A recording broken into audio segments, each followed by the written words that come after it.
Okay. Good morning. This is the meeting of the Recycling Committee. It's May 14th, 2024. We're halfway through this month already. Yes. I can't believe it.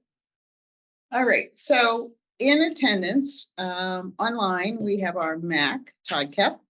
In the room, we have members David O'Connell, Vanessa Burkai, and Jean Landis Norman. This meeting is being recorded by PAC TV. Anyone intending to make an audio or video recording of this meeting should notify the chair at this time.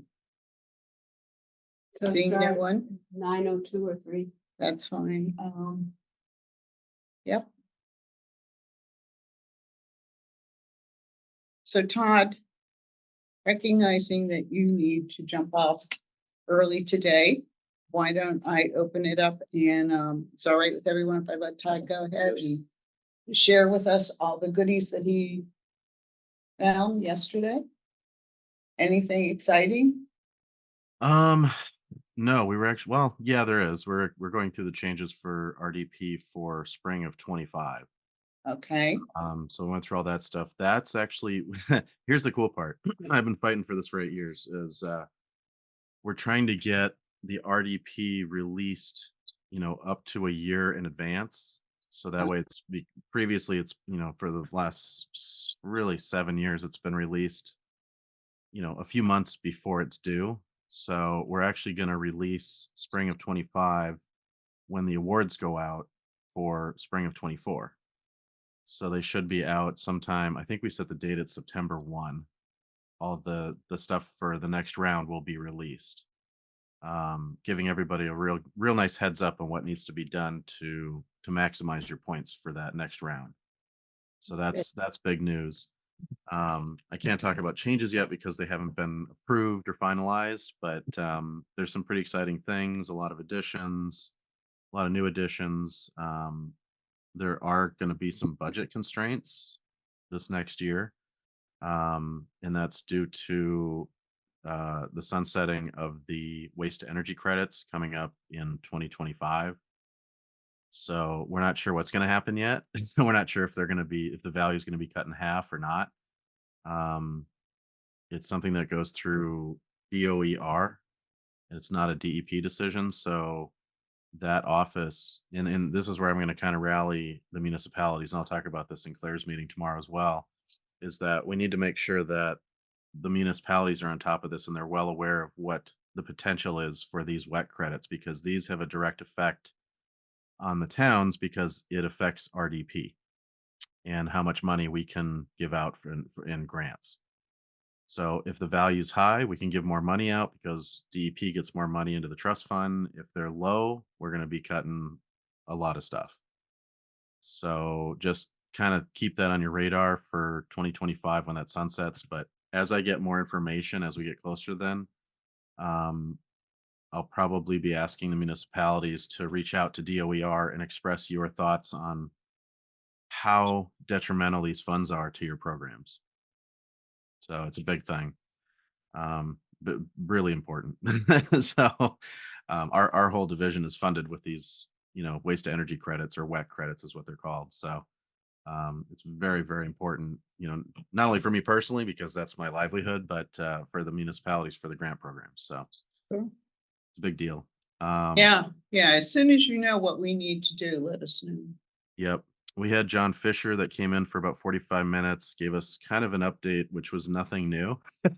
I was kind of hoping for some new information, but it's kind of the same old stuff that he talks about at the SWAC meetings. I think, Gene, you usually go to the SWAC meetings, don't you? Sometimes. Sometimes, Can you say yeah. what the acronym is? Solid Waste Advisory Committee. So Okay. that's they usually do those meetings, what, monthly or quarterly, something like that. I'm not sure exactly, but I think quarterly.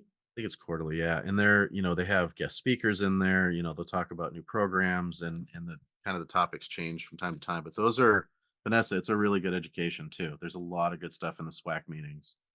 Solid waste isn't sewer though, is it? No, It's solid waste advisory. Okay. But we also refer to what the treatment plant does as solid waste too, right? Sometimes. Yeah. Okay. All right. I just sometimes. ambiguating. But yeah, that's That's different. We're just talking about municipal solid waste, Okay, thank you. and recycling, obviously. But yeah, so John Fisher came in. It's always good to hear him talk about stuff.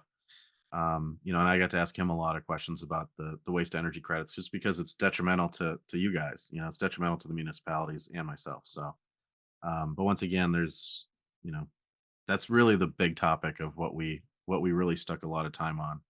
Um, and then once again, he just said the budgets are going to be tight this next year. Um, we've got some money in the coffers that we've saved up, which is good in the trust fund, but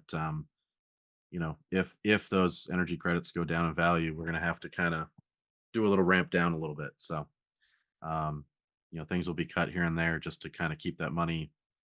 At least we'll have something to give out. So, but yeah, I mean, besides that, it was a great meeting. We got a lot of stuff done.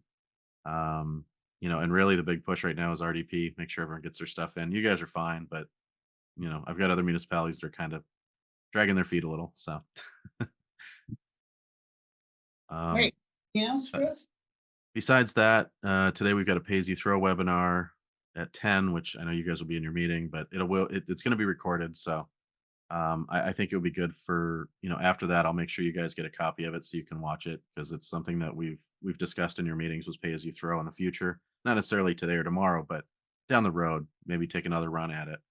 Um, and the other big news, I've got a meeting with Hingham today about them going pay as you throw. So that's Okay. another one that, the recycling committee there, Cleaner Greener Hingham, which is what it's called, it's very active on pushing that forward. Where we all know Randy.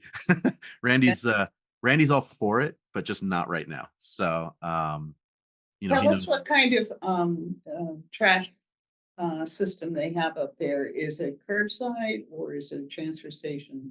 they have a transfer station, and they have a interesting bylaw or ordinance in the town that says that the residents will never have to pay for disposal of their trash or recycling. So Oh, it's tax based. Well, they do pay for it eventually, yeah, they do, but they just don't see it because it's buried in their taxes. right. So, like everything, nothing's free. But it's one of those things that they don't get a bill for it that says trash bill or recycling bill. So it's something that they never see. And that ordinance, in order to go pay as you throw, will have to change, which will be moving a mountain, maybe two. So um but this is like a 5-year project. It's not going to happen anytime soon. So um Okay, so when you're with Hingham, ask them if they ever produced that video that they came down here. oh To, yeah, we'll do. um haven't seen anything on it. okay. And then when we thank you very much for arranging for us to visit the transfers or the recycling center in Halifax, but I was really dismayed to hear that they've eliminated their pay as you throw. They did, and that was the decision of the town administrator primarily. um I had them in a spot where we were going to do 35s with pay as you throw for extra and really kind of keep that program together. And because the TA was from a municipality that had 64-gallon carts, he wanted 64-gallon carts. So um, they still do have pay as you throw for extra, but the problem there is that they're so used to having pay as you throw for 35 years that the residents that are there are kind of set in their ways with diversion more than anything. What we will see over the next 3 to 5 years in Halifax is that their trash is going to creep up, and they're going to have more and more tonnage because of that decision. um it hasn't hit this year as of yet. They're still kind of holding strong, but at some point, new people move in, the old people move out, or people die off, and you're going to get new residents that just they're going to fill that 64-gallon cart, and they're going to have a very obscene amount of trash coming out of Halifax, and they've traditionally been the lowest one in my district, so the lowest pounds per household. So So was this a decision solely by the town administrator or did it have to go through town meeting? it did not go through town meeting. It was the Oh, town administrator. really? Yeah. So Okay. Yeah, it was his decision. He sent out his own personal RFP, which I'm the one that worked with them for 3 different generations of that RFP. Susan and I worked day and night on that thing for 3 years and sent it out a couple of times and decided just to re-sign with Waste. And then at the 11th hour, I get word that, the TA sent out his own RFP, which didn't include anything that, nothing what mine was. It was very, very small and short. And, um, it is what it is. So I had zero control over that. So, Yeah, interesting, interesting. So what goes around comes around. Well, now they'll see the volume go up and their costs there go up. yeah, they won't see it immediately, but they'll see Right, it but over like 3 to 5 years. It'll definitely go up. So, I mean, the proof is in the pudding. We've got all the stats from the entire state on what happens, and it'll happen. So, right. Yeah. Interesting. Okay, anything else? Anybody have any questions for Todd? Okay, we're gonna move on then. Perfect. We have minutes, the revised minutes from April 12th. Thank you very much Sure, for I'll get getting, those posted, those to us. And then, I'm sorry, and I'll get those posted. you get I haven't this done that yet. posted. Okay, and then we have the minutes from March 26th. Did you get a chance to look? I at it? did. Okay, you want to make a motion? Well, wait, I have a couple of points of correction on it. Well, Okay. you make a motion and then we can edit, but Okay, so under number 3. I have Gen question mark because I don't know the gens, but what were we talking about? Gen X or Gen Y or Gen Z or Gen? okay, hang on.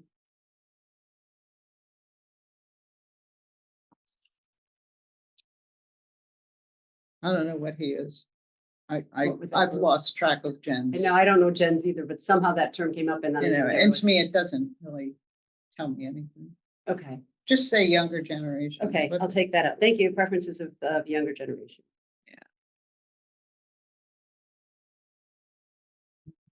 March 26th. So David, were you about? I'll to make a motion to accept the minutes, March 26th. I'll second that. Any other discussion? All right, voice vote, Vanessa, Aye. David, Aye. Jean, I 3-0. All right, thank you very much. Okay. I haven't heard anything else from the library, so I don't have any update right now. But obviously, as he wanted me to stay in touch with him, I have to state that I have not contacted him. Once gardening season starts, No, you gotta read you that. know, I think all it's bets are off on everything else. It's interesting, and I'm not sure how much in collaboration, but Steve's programs, he's done the mosquito one and I think the one for native plants has gone by, but he's really tying into some good topics that go with the summer theme, whether or not they're Right. intended to or not. But they're not coordinating them with the agricultural commission. They don't even coordinate history with the historic commission. I I don't know. understand them. I just get so frustrated when you have local groups that don't connect with each other. To me, there's strength in numbers, Right. greater, the more you talk about something. It's the more also the people- distribution of information. It You know, is. It's not, no, it's, Yeah, I mean, to use just, the word stupid. just supporting each other and what they're I know, doing. we're one little town, and we could be so much more powerful as a So- team, but I don't know how to fix it. Years ago when I was a selectman, I asked someone to create a community calendar. I didn't think it was that big a deal. Nobody wanted to take it on. and the library was involved with that too. We were trying to all figure Yeah, out where. I mean, that I went came. to a bunch of those meetings. Yeah. What were they? The group was called something Kingston. Yeah, just the fact that it was a community and we would use buildings like they were all our buildings and we would use, and rec kind of fell to the scheduling default program, but Mhm. that wasn't really set up And for it. I recognize that it does take someone to keep it up to date. But if you have the right software, each organization can update it on their own if you have the right format. And I think it would be so much better now that we have no local newspaper. If there was at least one consolidated calendar and says, here's this event, here's this event, here's this event, because I know everybody struggles like we do. How do you get the word out? Mhm. So I don't know how to do it right now. I don't have the bandwidth to make a big push for that. But I do think it would be an awfully good resource. Well, I know the that there's a little bit community. of motion on trying to coordinate luminaries. So that if there's music in different places, that it's kind of coordinated, that people will know where they're singing or bells or whatever, where crafts, so there could be kind of a kid track and a Right. whatever. And maybe if that happens, it can expand to be all kinds of events in town, but I don't see that happening yet either. That's been in the talks for at least 2 years. Yeah. Yeah. Everybody just kind of does their own thing. Yeah, and and people who know to go to those places at that time to see what's Yeah. happening. Some of us are organizers and some of us aren't. Some people like the free flow. I'm not so fond of free flow. Yeah. Yeah, I But I don't mean, think it always is the it's- best way to approach things. Yeah, but it's, you can do what you want to do, but at least you know that if there's something on the schedule you want to get to. Then But you yeah, can I do think it. the collaboration across just the different committees and the work they're doing to be unified instead of having 2 different programs going on the same And it's night on like- the same topic. It's not like we're not reaching out. I finally got, I know this is a little off topic, but I finally got hold of the people that do the farmer's market. To have them come talk to the Agricultural Commission. They've operated totally separate all these years, despite multiple requests to them to please, just tell us what you're doing, tell us what we can do to help you. We want to make it successful too. We think it's a great idea, but here's a resource you're not tapping. So we'll see how that goes, but it's just, you reach out, nothing comes back. You keep reaching out, finally you give up. But anyway. So, Paul is not with us this morning. He's still on vacation. He'll be back tomorrow morning. Todd did allude to the SSRC meeting tomorrow morning. It's at 9:00 in Whitman, right? Yeah, Whitman. I did send you the agenda. So if you don't want to come, you can Zoom in to the meeting. I find them always very informative. Todd's always there to give updates. There's going to be, as you saw, there's lots of updates on where we're going with the hazardous household waste, depot, some other things that are going on. So it gives you the broader view of what's happening in the area. And we are a paid member of South Shore Recycling Cooperative. So they do a lot of things that help us qualify for some of our RDP grant points. And that is tomorrow. That's tomorrow morning. Okay, that's fine. But I try and keep you informed when the meetings, they're about every 5 or 6 weeks. Some you can make, some you can't, I went to the one two times ago and I went to the wrong place. Even I miss them occasionally. I was so angry with myself. I'm driving. I'm going, what are you, David, what are you thinking? And I drove by it. It was too late. Yeah. Oh, well. These things happen. So we don't have any update from Paul. Vanessa, you were working with him on signage. Where are we on that? And how soon can we expect? Some signs to go up. I don't know, because I've been up at the transfer station and I'm amazed looking in the different bins that all the things that it says on the sign not to put in there are in there. First they are. And so I'm really, without somebody there to say why it doesn't go in there or whatever, the words aren't doing it. So, and I don't think pictures, I'm not sure how to, you got to pass through this thing in order to get it Right. there. Right. And we had talked at some point about t-shirts and I was even thinking about an apron or something. I don't feel like I have authority up there to redirect people, Well- and I'm still a little iffy on my knowledge. So, why can't I do that? I don't know. They just say don't do it. Well, that's not really the answer you give. Right. But I feel like, some points of that education, because I've seen it go the wrong way. You can't put any of that stuff in there, and I don't speak up. And now, that's being communicated. You got Where the pizza box goes, where the pizza Goes boxes in go. the cardboard. It goes back and forth, who says what, and how Well- greasy can it be? And do you really want to keep that liner in the bottom or does that go in the trash? Or Yeah. anyways, The box so should be with the empty. signage, I still want to go and visit some more places and see how, Okay. I mean, I thought it was Why don't you interesting. set a tentative deadline here? We talked about this 15 months ago. Before I even came on board. 15 months ago, we visited the transfer station. I wrote down all of the notes of what we Yep, wanted and to I have do. all of those, but like I said, whatever you And- put up there, if they're not gonna look at it, it's just Well, money wasted. I think many of the signs are now gone, from what I can see. And I think fresh new signs might at least get in some initial attention.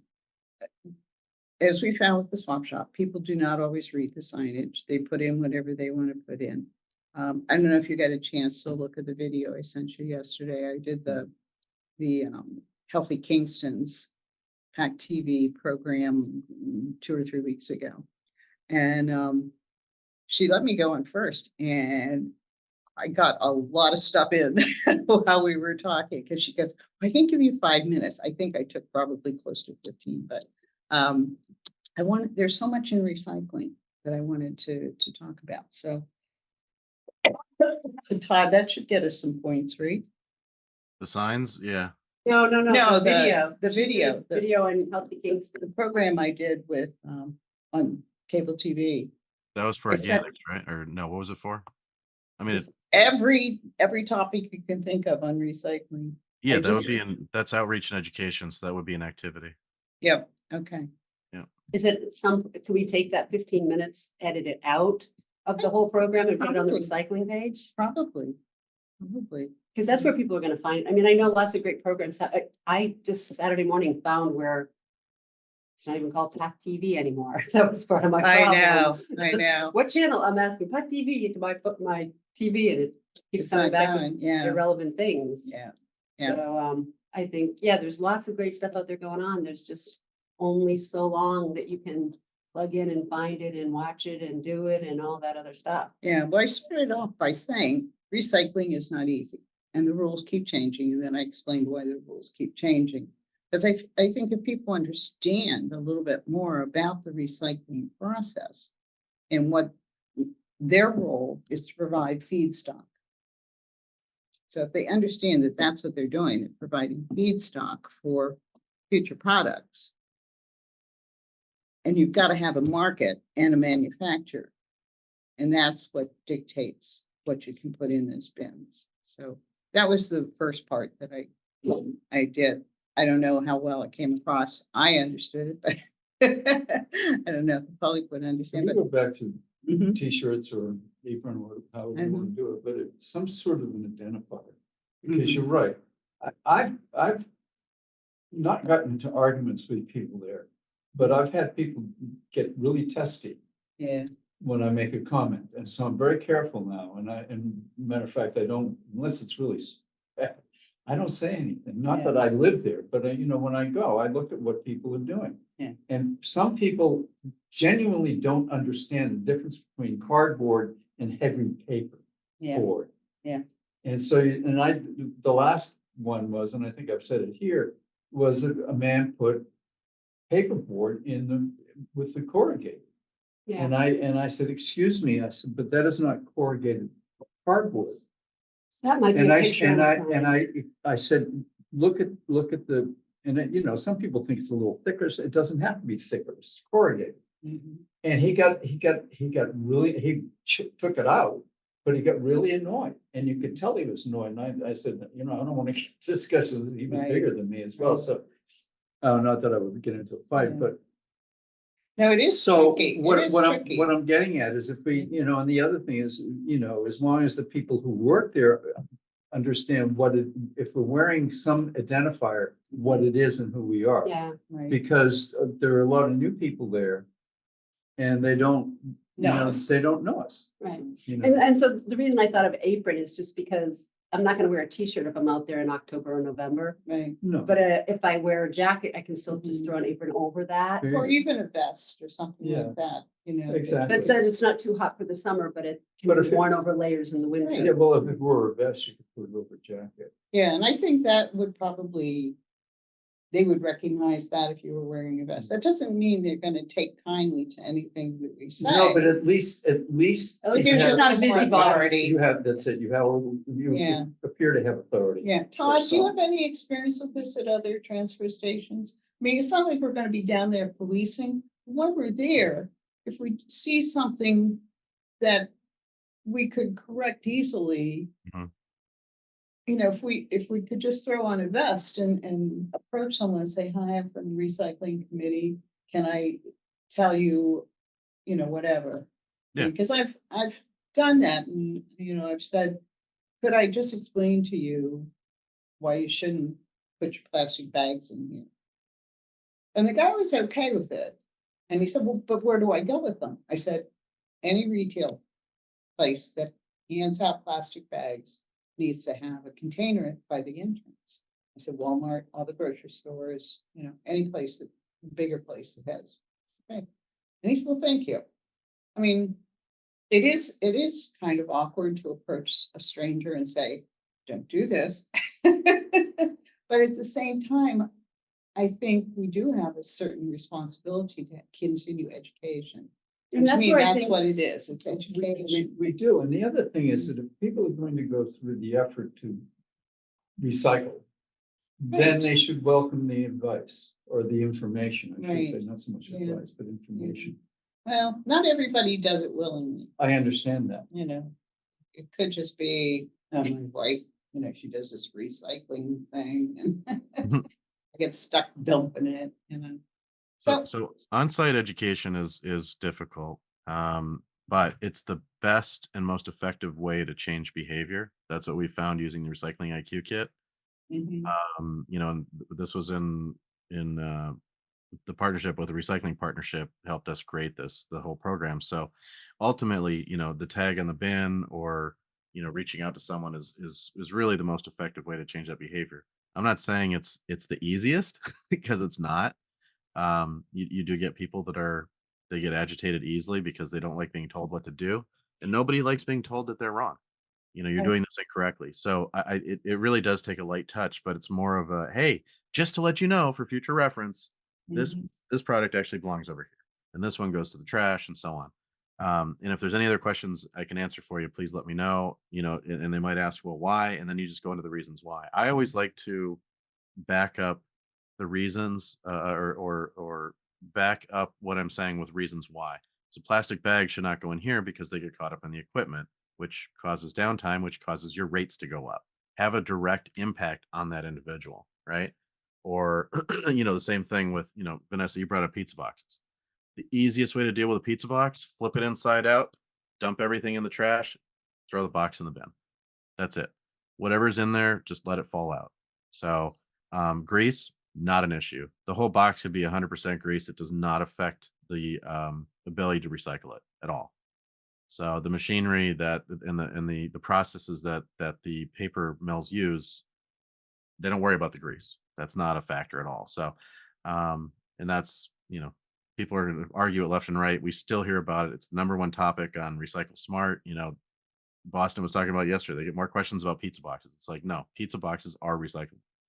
The other thing I wanted to say about signage too is I just went into Recycle Smart MA and I sent both Eugene and Vanessa a file. It's a box.com full of files of graphics that are completely free to use, download, get them printed out, and put them up at the recycling center. These are thank you. signs. Yeah, these are signs that we spent literally millions of dollars on research to see that they if they work or not. And we came up with Mhm. these signs because these are the ones that are the most effective. They may Okay, not be the most beautiful, but when you look at it, you know exactly what goes in that container. So, okay, it's great, very thank you. yeah. So, and like I said, just download the files, bring them to your printer. They can print them out and just put them up, you know, wherever you want. All So, right. Yeah, because I'd like to get those up at some point. Yeah, and I'm thinking as we're all talking about this, that point of use kind of instruction Mhm. become the points that probably lots of people are tripping over. You know, like I'm just thinking, the other problem though is some pizza boxes aren't corrugated cardboard. They're more of a thick paper, which makes it ambiguous again about whether pizza boxes go into the cardboard recycle. so when it comes to a pizza box, if it's cardboard, it goes in the cardboard bin. If it's a paper one, it goes in the paper bin. Right, but they're So thick, so that's- if you just say generically pizza boxes, people just think pizza boxes, but you have to say a corrugated cardboard pizza box versus just So those here's, thick, so which we we call actually, cardboard, but isn't cardboard in the recycle world. so we talked about this in Boston yesterday too, and the same thing came up, and we all argued that point. And it's the easiest thing is takeout pizza. If you had a takeout pizza, it's probably cardboard, and it probably goes in the cardboard bin. But 9 not all- times out of 10. but- If it's one that comes from your freezer, that's paper. That would go in the paper bin, unless it's lined with a thin layer of plastic, which some of them are, or wax. That goes in the trash. Let me So- ask you about that, Todd. Yeah. I read an article that said any type of cardboard or paper that's used to as a container for something in the freezer has some sort of special finish on it Yeah. that renders it unusable. Is that true? That's true. So really, any box that comes out of the freezer. 9 times out of 10. So there's, and this is because I live in a house that we like a lot of pizzas, and we get frozen pizzas here and there. But you've got a traditional box that it comes in, right? Not a cardboard box, but it's a paper fiber type box. Those, if they're lined, and you can tell because they're usually shiny and they're hard to rip, that's trash. If they're real paper, like some companies are actually doing because they're trying to be environmentally sensitive, those would go in the recycling bin. Now this is where it does get complicated. Um, it's not up on the DP site. I'm just telling you this for your knowledge. Mhm. Then there's other pizzas that come wrapped in plastic with a cardboard bottom. The cardboard bottom is recyclable. There's no plastic or anything on that cardboard. So we always recycle that. But we actually repurpose that stuff because Karen's brother lives in the basement, and he usually makes signs out of it, and happy birthday signs. So he'll repurpose it and then he'll recycle it. But there are multiple levels of the stuff, but we don't want to get into that much detail with people because that's what causes the issues with education and confusion. This is Mhm. where people get frustrated. They say, "Well, everything's always changing." No, no, nothing's changed. It's been the same for 30 years. Nothing's changed. The same stuff that was recyclable before is recyclable now. So, and that's the kind of the misnomer. We always say things are changing. They haven't changed. Not one bit. Nothing's changed. The problem is we've got a lot of news stories out there that are making things very difficult for people. I don't know why they do it. Maybe it's the doomsday thing. Happy stories don't sell advertising. So, um, the news is exactly what you got to look at it as. It's whatever you want to think it is. It's really crazy. So I read the stories and I brush them off. Most people read them and think they're true, and we know that for other reasons. But you really just need to make it generic. And if there are questions, go to recyclesmartma.org and look it up. That's the albeit final list in the state of Massachusetts of what's approved and what's not. And if you go in there and you get very explicit, cardboard box or paper box, it will tell you where it goes. So refer Okay. anyone that has questions, send them to the website. And it's getting more hits than ever. I mean, we had 200,000 new people show up last month or something. It's crazy. So that and beyond the bin is actually even better. It's only 1.5 million hits of new people this last year. So Okay. but yeah, 'Cause all that my- stuff's up there. I did emphasize those links when I Yeah. did the Pack TV thing. Yep. Always push recycle smart. That's the authority when it comes to this stuff. So Okay. All right. The newsletter. I finally got around, excuse me, to updating our trash report. I sent it off to Paul for review. Now, keep in mind, he's on vacation, so he won't see it until he gets back, and he'll have a ton of things to look at. But there were a couple of figures that were either missing or seemed unclear. So I sent that to Paul to look at. So what I did was I did the comparison between 2022 and 2023, and I just wanted him to take a look at those comparisons before we finalize this. Okay. So this report is semi-ready to go with Paul's review.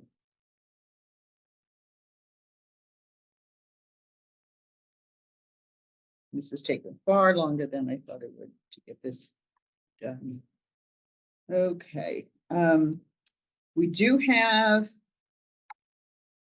sticker handouts. We have the sticker handouts ready, the four-way opener thing. Todd got us dispensation to do those one time. And what I would also like to do is to have them hand out our little yellow flyer on the organic collection. But in order to do that, I need to buy more yellow paper. You know, this is the thing. I And might I- have some, let me look first, okay? Hmm? I might have a ream of, I have a We're lot of gonna colored need more paper. than that. We're gonna have to make 3,500. Each ream is 500. So I need to buy at least 700 reams or 7 reams of paper. And I'd also appreciate it if I could use some money to reimburse myself for all of the ink and paper that I'm using at home.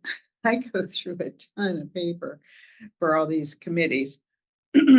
So I looked up Staples to see how much they're charging. I can get something's between $13 and $22 a ream.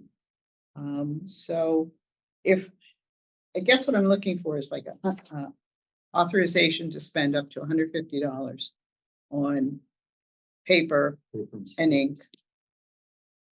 What do you guys think?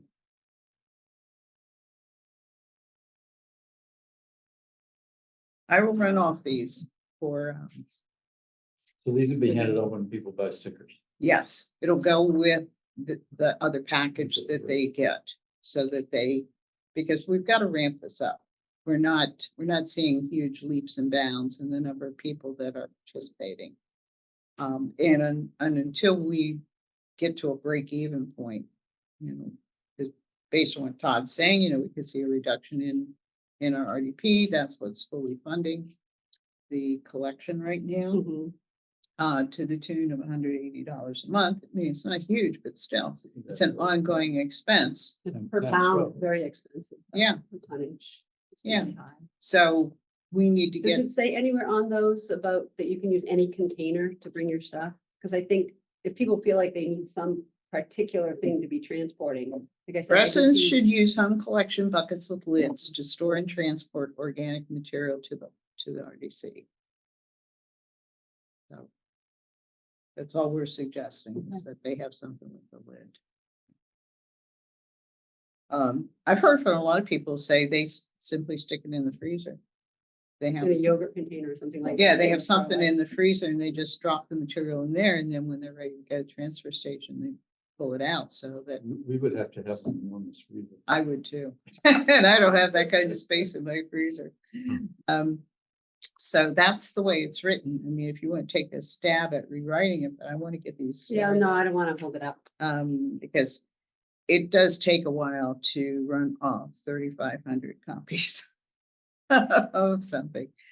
All right, so is there a motion? I make the motion Mhm. to reimburse Gene, To authorize, authorize Gene to purchase, purchase up to $150 worth of printing supplies.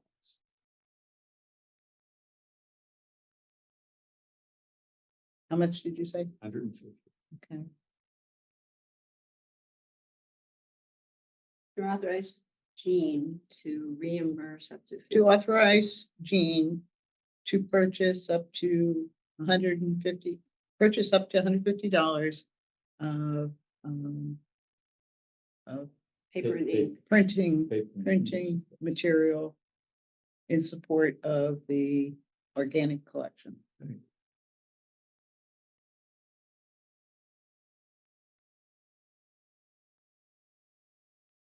Second, Any discussion?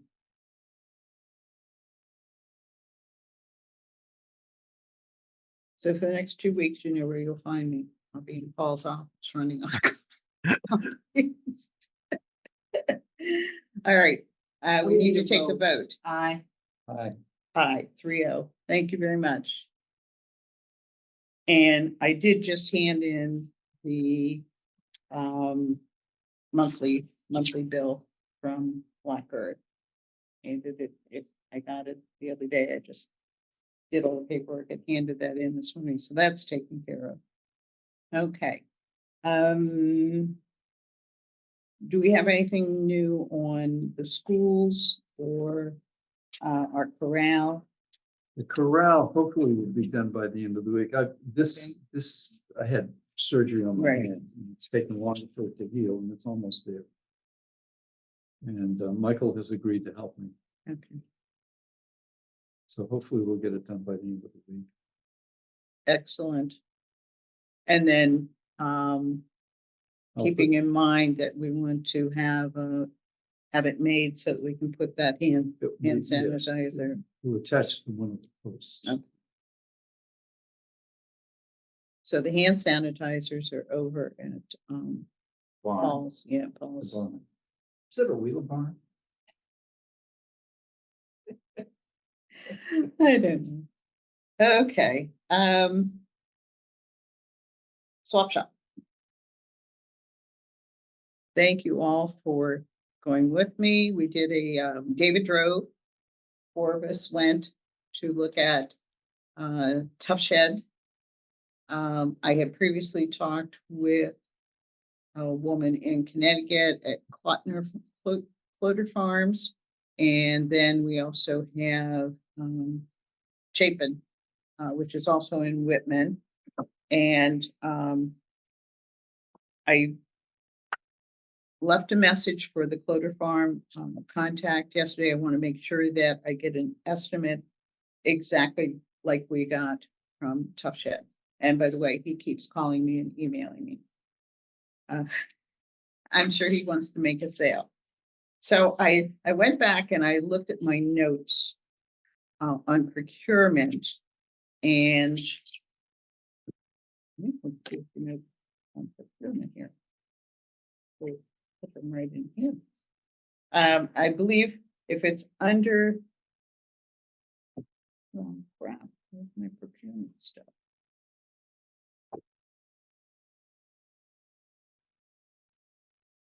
It's all really organized. If it's under, I think if it's under 20,000, all we need to do is get three written estimates. So I have one. I will hopefully hear back from the Connecticut woman. And okay, it's over 10,000. We need 3 quotes. So I will procure those 3 quotes. And then what I did was I set up a spreadsheet so that we capture all the same information from each of the vendors. So I'm hoping at our next meeting, we can decide on a vendor. Okay, then I think our next step is to work with Paul to find out about getting the crushed stone, getting the site, leveled and the crushed stone in there. Then I can coordinate delivery. But as I said the other day on the PAC TV thing, we will not open that building until we have sufficient volunteers. And I have been getting follow-up questions from people who previously did volunteer. So I think we still have at least a few hardcore volunteers. So, so I think the first step is to make sure which shed we want.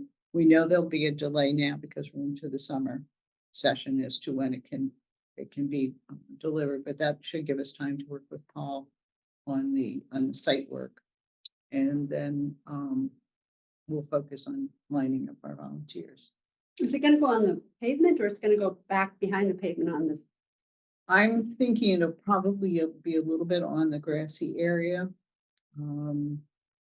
It'll be the same site that where the other one went. I The other think one that's was on the probably- pavement though. It's a pretty Well- far-reaching pavement thing. Oh, go Yeah. back, but that's okay because it gets the Well, we'll cars have out to of the work with way. Paul and Yeah. see. But the cars were always an issue when it was on the Yeah, pavement we up want to make sure close there's enough room there for people to park safely. and be able to still use the scale and be able to get Right. through without. Yeah, because that was always the consideration, was Was that you tight did before. not impact the general operation down there. So I'm sure Paul has in mind, when I talked with him, he thought that would probably be the best spot to go. Did you have some other thoughts?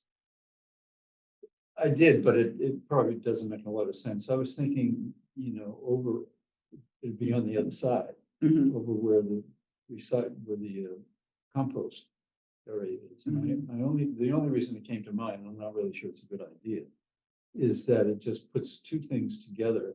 Where it's a further reminder that we're collecting Mhm. stuff. And, I don't know what the pound, they don't give us the weight that they're taking out, but it seems to me that it's working pretty well. I mean, when I go, sometimes I go as often as twice a week. but- What are we talking about? Excuse me. Organic. The organic collection. That we're doing, okay. Yeah. I think that They, might they be- were saying about 0.7 tons a month. Really. Yeah. But the other thing is that it's pretty congested over there, right? When you look at the compost pile and just the brush, area. So and plus the trucks, there's probably way too much activity there for that. What I found convenient with the prior location was that if we had to get rid of things, It was, it yes. was relatively close by. And it really does have a higher degree of visibility because. It does, yeah, yeah. And there is plenty of pavement there for people to Mhm. park, so. Yeah, I think synergistically it works better. Yes. I Because think things you're can right. come to the swap shop and you could say, no, just go recycle that. Well, And that yeah. doesn't mean they have to drive the loop again. Mm, yeah. And I'm open to whatever, but I do think that there are valid reasons why we might want to stay where we were. I think, yeah, you're right, because the other thing is the people who work there, even though, we try not to have them involved. They have an eye on what's going on. Yes, you know. yes, they do. They know who the regulars are at the swap shop there. Always telling me, oh, your girl so-and-so was here and whatever. Oh, all right, so that's where we are on the swap shop. I will finalize, I think there's some kind of promotion this month. That's why Tough Sheds is contacting me. But I don't think that should drive our decision, so I will finalize the quotes, have all that ready for the next meeting. All right, Jane, I gotta run. Okay, thank you so much for joining us. Bye, Bye, guys. bye. Have a good one. Bye, guys. Good to see Yeah, everyone. it's, See you, Everett.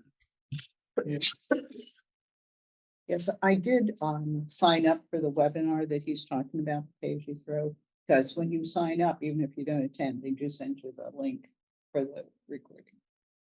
Oh, So if I see something that I really want to know about, but I can't attend in person, we register.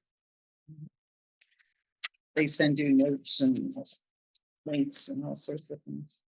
Okay, so since we're talking about money, I just want to let you know right now, before this current bill that I submitted for RDP, we had 20,680.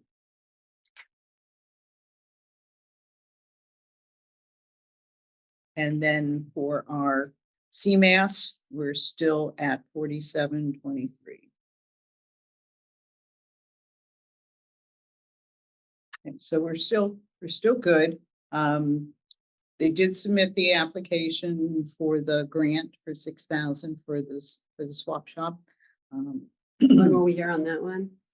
Well, the deadline on that is June 12th, I Oh. believe, so it'll probably be sometime over the summer that we would hear that, but because of the current funding we have, we can go ahead. We don't have to wait on that to make our decisions and all that. Okay. So we've got SSRC. Todd and I have not gotten together to work at the private hauler regulations. And I think they need to be updated, but until we're in a position to actually enforce them. The other thing I think I mentioned to you is that I feel like our bylaw regarding recycling needs to be revised. We talked about that at the last meeting. Right now, it currently applies only to people who utilize the transfer station. And I think that needs to be expanded to the whole population. So, again, that was something that I sent to Todd to look at. So I know he's been very busy, and he will be now through the middle of June when all the grant apps are due. But I'm hoping over the summer, he and I can work on these. I mean, the enforcement of that's gonna be difficult because, the private hauler comes into play. Mhm. And, you've probably witnessed it as I have, is that at one point, it seemed to me there were more people with the bin when they had a private hauler or recycle. Mhm. I'm seeing less of it. And I'm also seeing houses that produce a lot of trash, with the trash that isn't being recycled. Right. Cardboard, et cetera, et cetera. Yeah. So I don't, then it goes back to, or it has to be done in cooperation with the haulers. Right. And that enforcement is really crucial. It is. And that's where I have talked with South Shore Recycling to see if there would be a few of our member towns who would like to go together and have it coordinated by our executive director. But right now, her sole focus is on the hazardous household waste depot. It's a huge project for SSRC. And so I know she's interested, but she said she just can't. Well, that's also very important. It is extremely important. Keeping in mind that we have one coming up in June for Kingston. It will be in Duxbury. And I meant to go in and register yesterday, and I don't think I did. You have a date on I do. Just a minute. Find my notes here.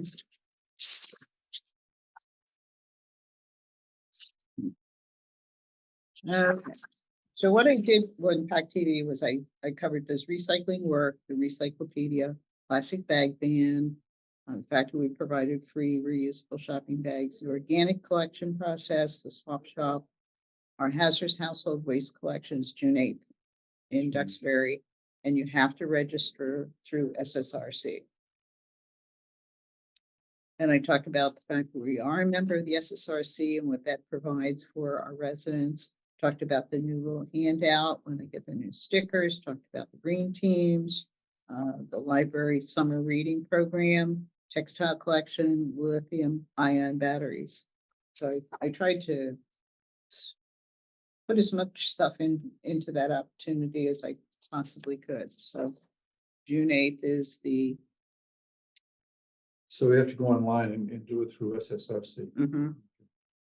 Yep. And SSRC sent us out a new poster on that, and I had it put on the town website, and it was on several Facebook pages.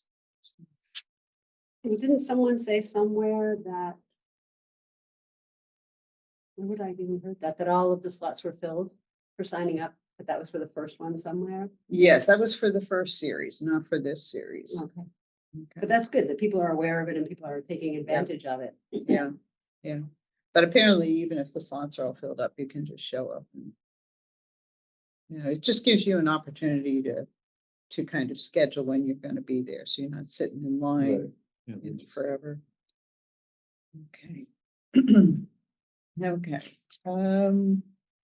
So yeah, the updates to our private hauler regulations and the bylaws, that will probably be a summer fall project.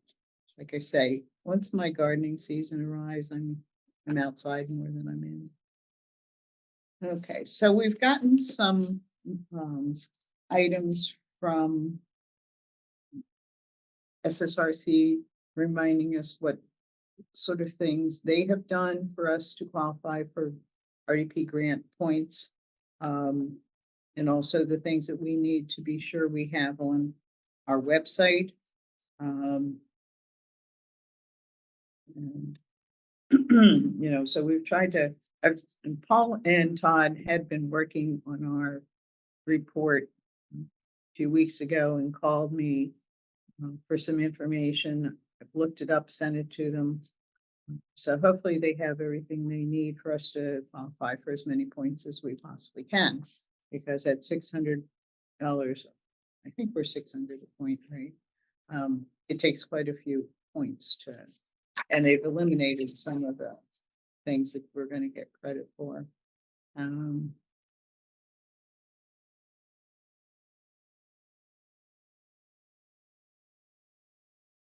So I've gone through all of this, and hopefully everything that they have us do is on our website.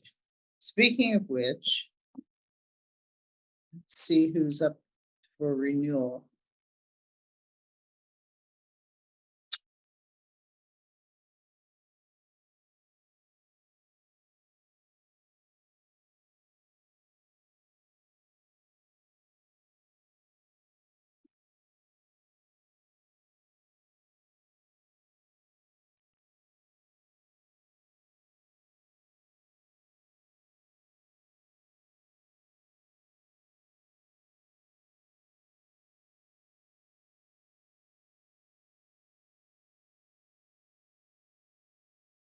Okay. David, you're due to be reappointed this year, and so is Jean.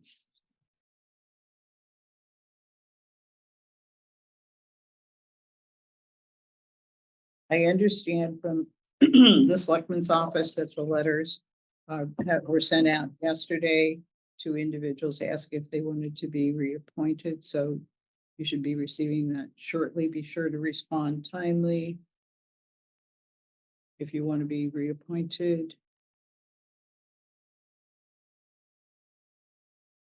So who did you say, David and Jean? Jean. Mhm. Mhm. Hi, everyone. Yeah, I was just reappointed last year, I'm the 20, and then 2025. Joe and Vanessa were 2025. Okay. We're all set there. So that's been added.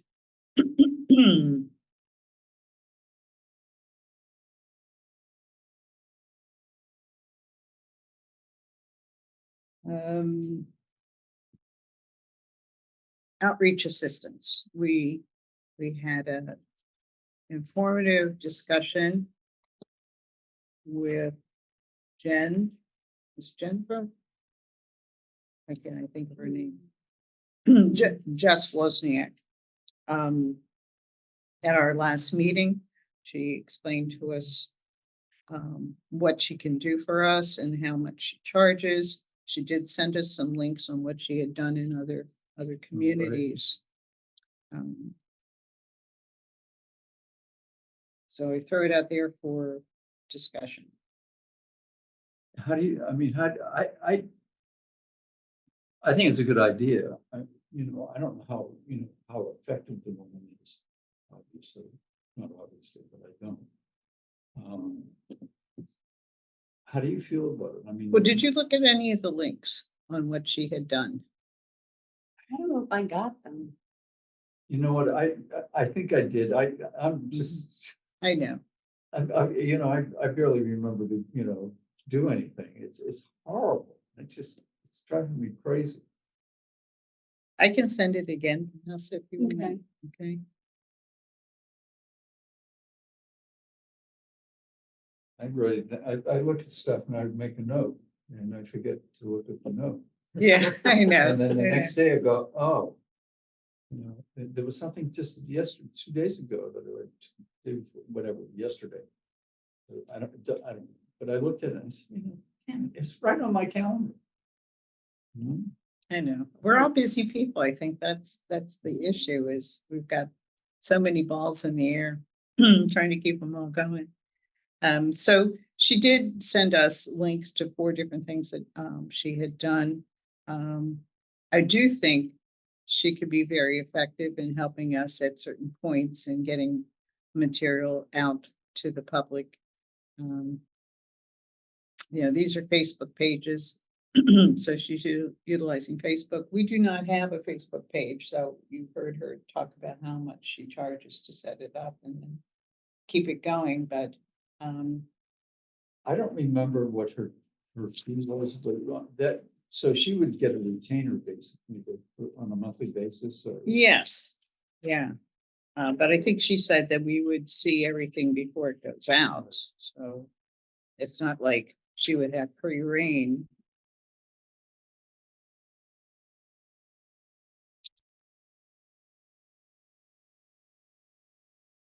It's printed out.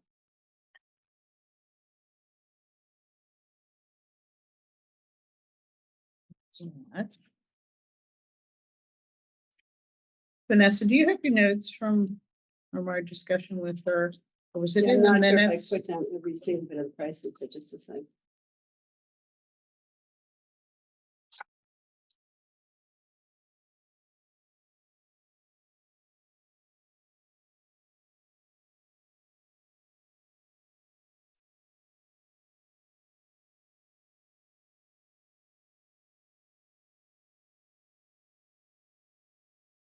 $25 an hour to do right stuff and graphics.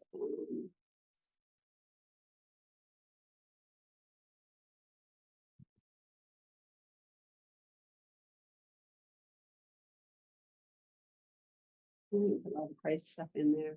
Okay.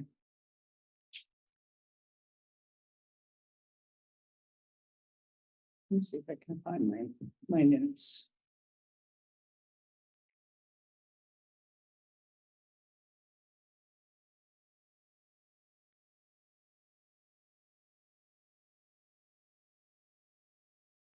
What was at our April meeting, right?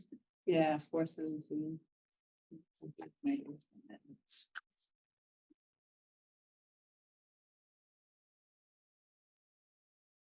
2 posts a week, which is 1 hour, $25 an hour, so it'd be $25 a week. So $100 a month, extra cost to set up the Facebook. Newton, she does 3 posts a week.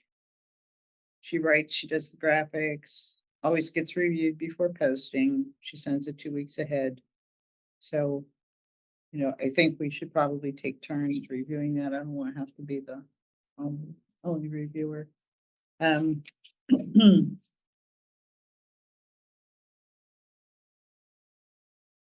It's small money It considering, is, no, it's. considering what we the price is- have. the price is and- fair. Yeah, and I think it would, it would pay off in RDP money because, it'd be basically paid for itself. Would use RDP money to pay her and then we would Get get reimbursed. points and get Yeah. reimbursed, so. So I do want you to take a look at what she, excuse me, what she's done in other towns and make sure that that's in line with what we think we would like to see for us. I was very pleased with what I saw. I thought it was a nice variety of things that she had done. Do you want to try and make a decision on that at our next meeting? Yes. Yeah, Okay. yeah.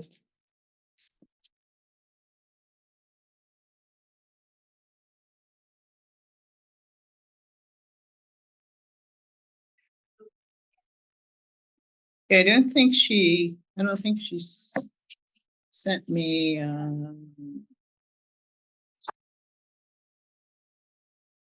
don't think she sent me her contract. I need a contract.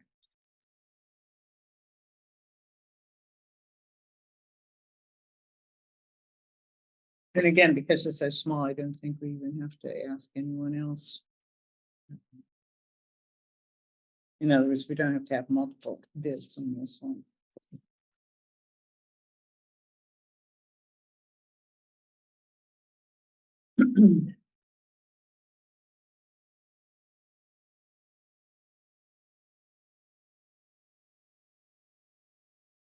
Okay, so the one thing we haven't really gotten to yet is taking a look at the new guidelines and what we can do to make sure that we're providing the type of information that the community needs and the type of activities that would enhance our recycling activities. I How do. we- How do we access the new RDP guidelines? It's on their website, but I can send you the link.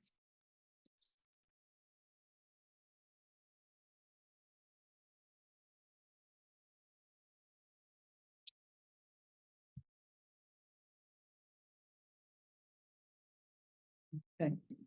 There was a film shown last night at Plymouth Library. We are all plastic people now. I don't know if that's the one you had seen on the, did you go see it? What'd you think? I think that it was interesting, it was sad. And I think it's, in some respects, it's more important than recycling. Because there's plastic in everything. There's plastic in mother's milk. And Oh, yeah, chemicals. it doesn't digest, it just go, I mean, it doesn't break down, And so it it's, just goes and it's, everywhere. and it's the delayed maturity in certain areas, the testosterone. And it's beginning to affect the sexual composition of a human being. In other words, if you're born a girl, you have more male genes. Than a boy, you have more female Which genes. is why we're seeing more trans in the And population. I had, and it's something Either I, no sex organs or both sets of sex organs. and that's pretty scary. And I mean, I was overwhelmed. I mean, I'm seriously, I just looked, I mean, am I, you know, I think most of us are really sensitive to the fact that we're just dying from plastic slowly. But I didn't realize how not, I wasn't surprised with the amount of plastic that is in the environment. Mhm. What surprised me is How much is in us? us. And, you know, here I am, you know, now a grandfather of a 7.5-month-old child with a mother who was extremely careful. But I wish she had been there. She would have been horrified. Mhm. And You that's know? like, that's what the media does, is shocks us, you know, and that's scary. Because you just have to give up and say, well, I can't change my diet, because so the interesting thing I'll add to that is Pierre Cousteau was at the New England Aquarium when we went up to hear him speak. Mhm. So his grandfather was Jacques Cousteau. His dad was also a diver, but died when he was pretty young in a plane crash. He and his sister are still very much advocates for the ocean, you know, and he mainly was there to speak about it's Earth Echo, or yeah, I think it's called Earth Echo Inc., which is empowering young people to lobby and to write policy. I mean, it's just a wonderful organization. But as an aside, at the end, he said something about how much was in our seafood. And he said, I don't eat seafood, which kind of left us all hanging. Like, Well, so you live in the ocean, but you will not eat the seafood at all. And maybe it's like, I raise animals, so I'm a vegetarian. I don't want to be eating that. But I think it's more that he knows what's in everything. Keep in mind, much of the seafood that people love, you know, especially shellfish, they It's the clean cleaner. the ocean. That's right. What are they cleaning out of the ocean? They're cleaning out all the pollutants. And then that's what we're eating, is we're eating something that, I mean, it'd be like eating your vacuum cleaner. It's like, you know, taking the bag out of the vacuum cleaner and eating it, because that's what shellfish do, is they filter the water. So, yeah, Another takeaway from me, and you know, or point of interest, I should say, is your health agent, not agent, but the chair of the health. chair of the board's Thank you. town's Board of Health, Barry, yeah. He was there, and he had a what an incredible background. He had some science background, and he spoke for a few minutes, and there are young people now in Plymouth, and he has a meeting, I think a week from Wednesday, which I'm going to try to attend, where he's got a group of young people who are interested in plastic plastic thing. And I started, and you know, the fact that we are going to be making an effort to revive, and Gene obviously has all the information, I think a lot more information than I realized he had. And the fellow who was at our meeting last. Yeah, Joe was really good. I think that there could be enough support, Mhm. you know, within the school system to, and to, not to add too much to what we do, but it seems to me they go hand in glove to a certain degree. Because it's pollution, it's recycling, or lack of.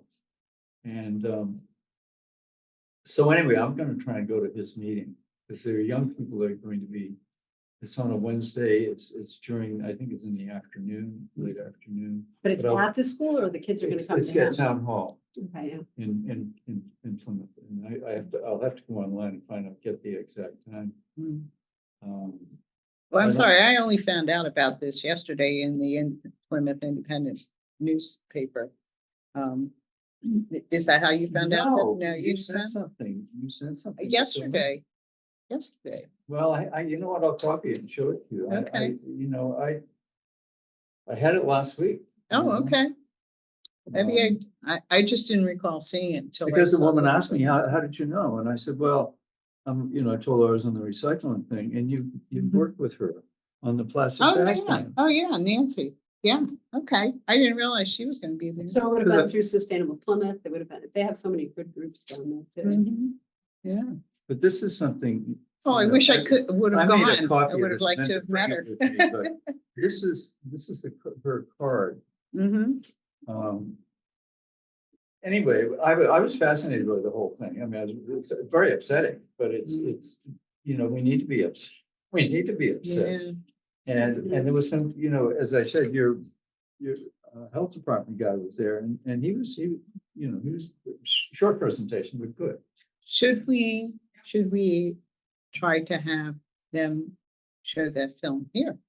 Well, that was, I was gonna contact her and ask, you know, how widespread it can, could we do this easily here? Mhm. Yes. How well attended was it? What It was, I would say there were probably close to 100 people there, but you know, there were very few dark-haired people there. A lot of gray hair. Mhm. And there was one young couple, I didn't get to speak to them, Patricia did, who just started beekeeping. They're from down toward the Cape. And I didn't get an opportunity to talk with them, but the reason I bring it up is because there weren't very many young people there, and it was a place for young people. Mhm. I mean, if young people had any idea, and the thing is, plus, I mean, it's almost inescapable Mhm. It what is. plastic is doing to, because, I mean, you can't touch anything, it's not plastic. Right. And don't heat anything in, I knew this anyway, don't heat anything that's in plastic in a microwave.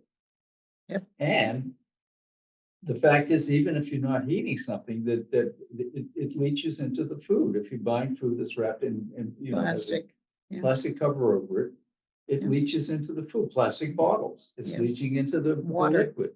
Yeah. I mean, I'm going, oh my God, you know? Mhm. And I keep thinking, you know, I don't want to die soon particularly, but I'm glad I'm not going to be around for the, you know, the next round. I thought about that when we were at town meeting, talking about all the special education, which, you know, that was such a minority of the population through the generations, but I mean, the incidence of being on the spectrum has gone so far up.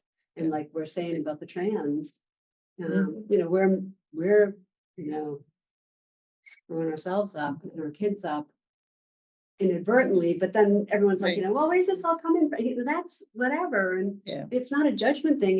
It's an organic issue that we're creating. Well, one of the things I said on my PAC TV presentation was that there's a lot of different articles out there about recycling and plastic. And I said, be sure you look at who's paying for it.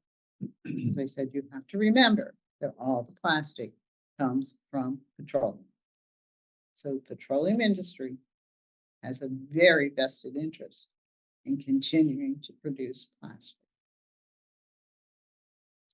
And I think they're going to become even more aggressive as we try to switch to electric cars, we try to switch to wind power, because it's going to Take erode away their from them. market. Yeah.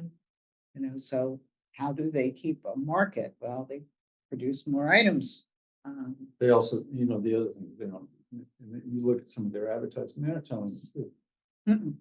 Coca-Cola now is, well, we got recycled, you can return your plastic bottle. Well, that's great. But how often can it be recycled? They don't talk about Well, that. and how much plastic are you ingesting every time you Every drink time a you drink a Coke? Coke, right? Especially something like a Coke. I mean, remember when we were kids, you put a nail in the Coke bottle and it disintegrated? I mean, it was like, what's in Magnets do this? that in water now too, did you know? No. But when we were kids, they were bottles. Yes, they were glass They got bottles. returned. Yes. All sodas were in glass bottles. But of course, that adds shipping weight. Well, of course it does. But it's- it added so much integrity that people should, I mean, It did? I buy my milk in a glass, it adds integrity. So obviously, this was quite a monumental Yeah. film for you. It to was for watch. me. Yeah. Did you And go, Everett? No, he wasn't No. there. Okay. I looked around for him. For I him, thought he would be there. Did you see, work until 11 o'clock Monday night. Oh, do you okay, really? did you see Dr. Stone there? He wasn't there. There either. Yeah. Or how about Peter Neville? He wasn't there either. I don't think so. Again, it's a distribution of information issue that we all have. Well, that's it. I mean, we have a schedule problem, but it's also, it's finding out at the right time that it can fit in your schedule. And unlike you, I tend to put things on the calendar. And then I look at the calendar and there's like, okay, I'm out of town and there's 2 things I gotta do that, but I'm not even here. Yeah. Right. The other thing is so much of this is education, but how, it's getting the word out. How do we do it? Well, the Facebook page will help us hopefully. The other thing, the other frustration is the fact that we don't have newspapers anymore. I know. I You know. wanna, Lawson? No, I've got some, thank you. Yeah, and that's why when the opportunity came up to talk with Jess about what she does on Facebook, kind of resonated with me because I'm like, how do you reach people? You don't have a newspaper. I would not have known about this, I don't think, if I weren't a subscriber to the new newspaper in Plymouth, the Independent. Oh, I have to do that. Yeah, I mean, I get an email every day with articles. Unfortunately, they won't take any articles regarding Kingston at the moment. Because of Plymouth, but at least I'm hearing about things that are, things that are happening in a nearby major town, so. My concern with Facebook is, I know so many people like, oh, did you see it? I know so many people who don't do Facebook, and really, I Mhm, may go on there once every 2 or 3 weeks. mhm. So it's like, yeah, Well, we put the money there and some Yeah, of these with people will- Facebook, the stuff disappears quickly, It does. you keep, it's one of those things, you keep adding stuff on top and everything gets pushed down. Right. So if you're not on there frequently, chances are you're Yeah. gonna miss. So my a feeling lot of is I'm stuff. probably not gonna benefit from this, and all those people that I'm thinking of that every now and then I'll say, oh, did you see? Mhm. No, I'm not on Facebook at all. Well, I have to So tell it's- you, personal experience recently, we did that where native plant program at the senior center. We had 60 people show up. Generally we get between 15 and 20 people for our programs. Yeah, the It's room was 60 people. full. It was.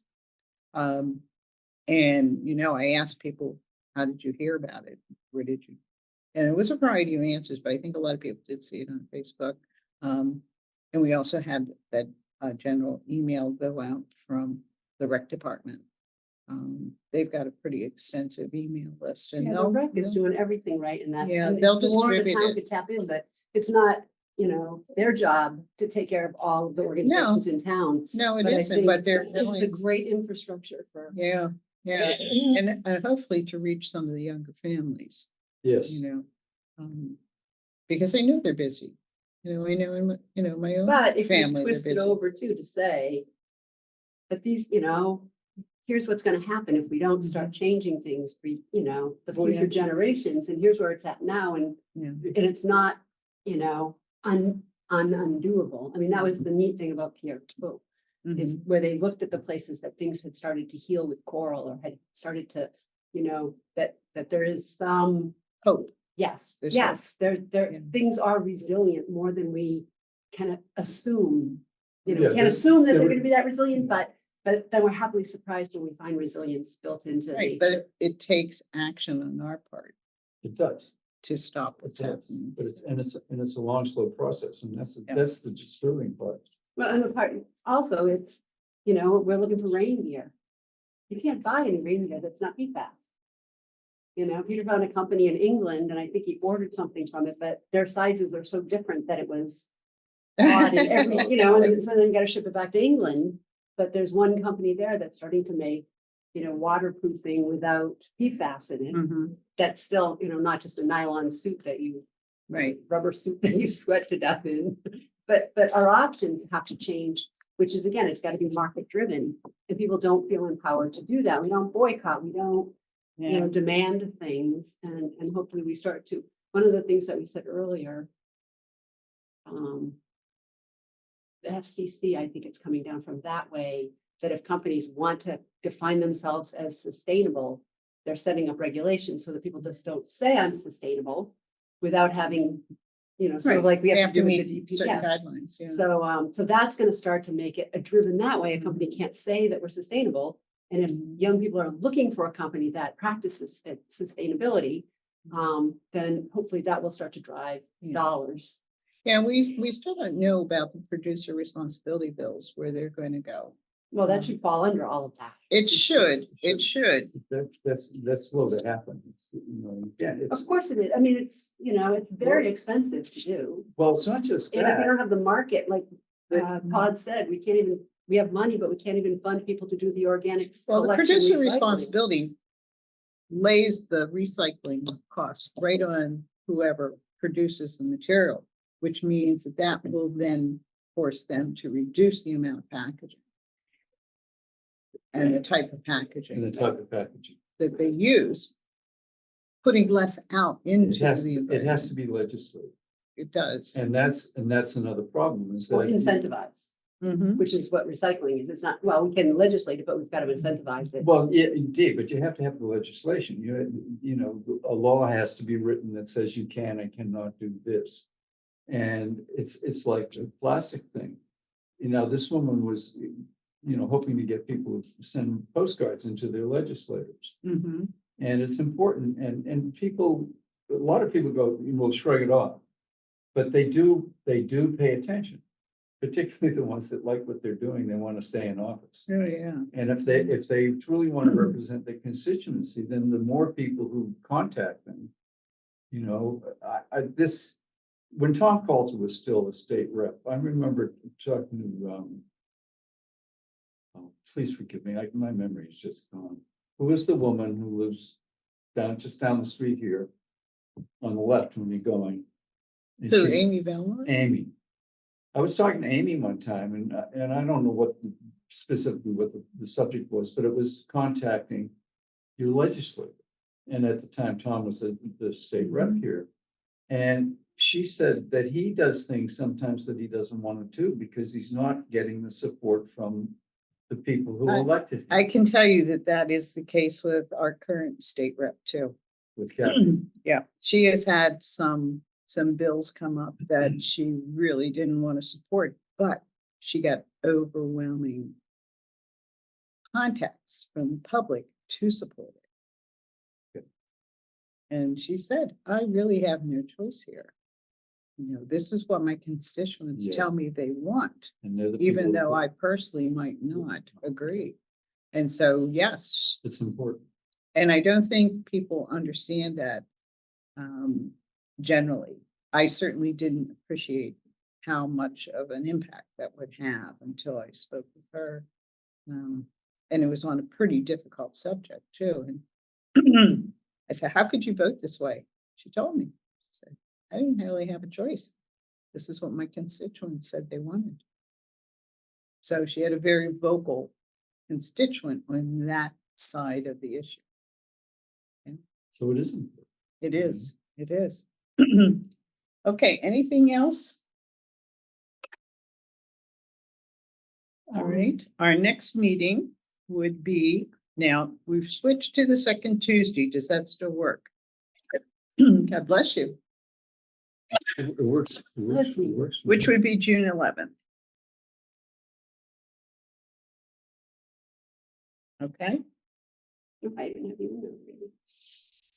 Okay. 6, 11, 9, 8. So if we have nothing else, I'll take a motion to adjourn. I move that we adjourn. Second. Okay, all those in favor? Aye. 3-0. 7:23.